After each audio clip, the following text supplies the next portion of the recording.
It's interesting to see just how quickly Donkey Kong Bonanza eclipsed Pragmata in relevancy. Because the entire core appeal of this game, that like, oh, you have a little girl on your back, because this game took so long to come out, Bonanza came out first, and it was a better game. And not only that, like, it handled the little girl thing way more tastefully. Because this is the major debate right now in the scene. Is Pragmata pedophilic? And I would say yes. I would say that, like, I'm siding with the liberals on this one because the way the creators choose to depict Diana, like, it comes off as, like, overly, like, cutesy and kind of, like, focuses more on, like, the lolicon stereotype thing, right? Like, this is very obvious if you're familiar with, like, how lolicon media kind of, like, tries to sell itself to its audience. But, like, it is going in that way. Like, she doesn't behave like an actual girl the way Pauline does. Where Pauline has, like, things she's actually interested in. She'll have, like, real conversations with you. She's way more expressive. She behaves like an actual person, right? As opposed to, like, Diana, who, being an AI, her entire world kind of revolves around Hugh. Like, the difference is kind of, like, startling in that way. Like, if you play both, you understand that Donkey Kong Bonanza handles the character way more effectively with none of these weird undertones, while, Pragmata just leans all in on it, to the point where, like, it's really the only thing that anyone knows about the game. So, Pragmata really fails at trying to be, like, the wholesome, like, dad, like, simulator that it's trying to go for. Right? It just feels very, very, very, very forced. It feels very, very lazy. It feels as if the developers knew that simply throwing a little girl in there would, like, get certain people just really excited, okay? Like, and we saw that happen on social media. You saw, like, a lot of pedophiles, advocating for this game, saying it was going to be great, saying it was going to be, like, something that their game of the year or whatever. I saw it happen, right? By the way, this is another reason why the game, like, caters to pedophiles, is that there were a ton of people, talking about this openly on social media. So like, yeah, this was a pedophile game made for pedophiles, made by pedophiles for pedophiles, and now the pedophiles are getting upset that people are calling them out on their bullshit, okay? Because, like, this is the same thing they do with Lolicon, where they try and, like, do that thing where, like, it's just a drawing of a little girl, it's the same, like, kind of bullshit, like contrarian attitude, where they won't accept the fact that what they're consuming and what they're playing is, like, fucked up. Okay? Like, this is the thing I went through where, like, I bought and played the game because it was a major release, and I'm just kind of like, okay, I'll stream this, I'll give my honest thoughts on it, and I immediately realized, like, what this game was. Okay?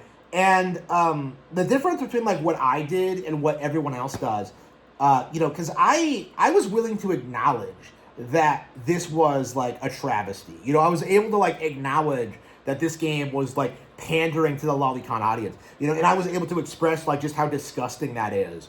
And just how it was, just completely fails compared to, like, other better examples. I think Emily and Grace in Resident Evil Requiem is actually way better handled in that front.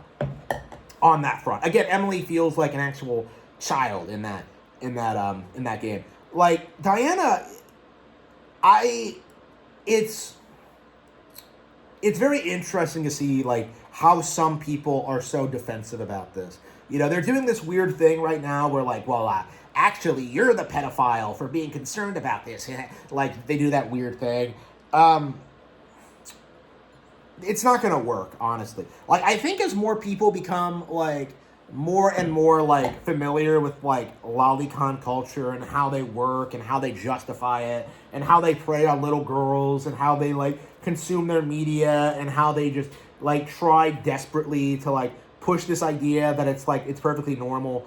Like, I'm very curious at what point that things like Pragmata will automatically be kind of seen as, like, cringe.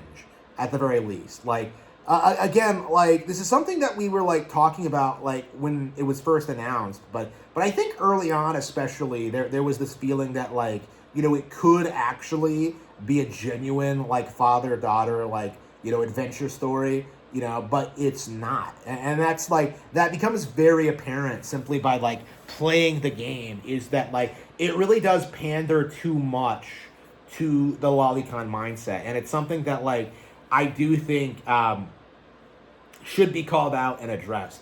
And it's frustrating to see like so many people in the lolicon community like try and say that like, you know, only the left wing feel this way and they're projecting, they're the real pedophiles, when like they gladly consume shit like worse than this all the fucking time. Like, you know, I've seen like a lot of the things these people have done,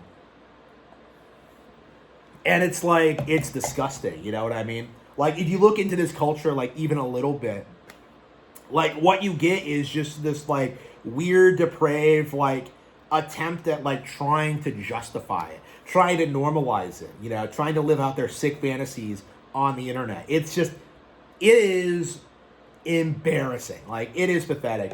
And in a lot of ways, like, it is something that like we do need to address and talk about. Like, it is something that like is really truly actively harming society, harming culture, harming children, and kind of, you know, making video games actively worse. You know, this kind of nonsense is just an example of just how bad video games have gotten in recent years. Of just how like people see a little girl and instantly think it's wholesome and based, like just for that reason alone, instead of like actually thinking critically about like how she's used in the game, what purpose she serves, and who the fans are and what they're saying about her, right? Like, that's just the reality of this, is that like the quickest way I think to kind of know that Pragmata is bullshit is just look on social media and see just how nobody is talking about the game at all, and instead they're just endlessly posting pictures of Diana. You know, you know what's actually happening. You know what's going on, and yet because these are like legit criminals, because like it's a fictional character, they think they can get away with it. Like, she's a robot, bro. Like, you're going to see a lot of that going forward, and it's something that we do actively have to push back against. You know, Pragmata, you know, it's a bad game to begin with, but the thing that really, really disgusts me about it is how so many people are using it to try and legitimize pedophilia, and that is something that we should be dead set against.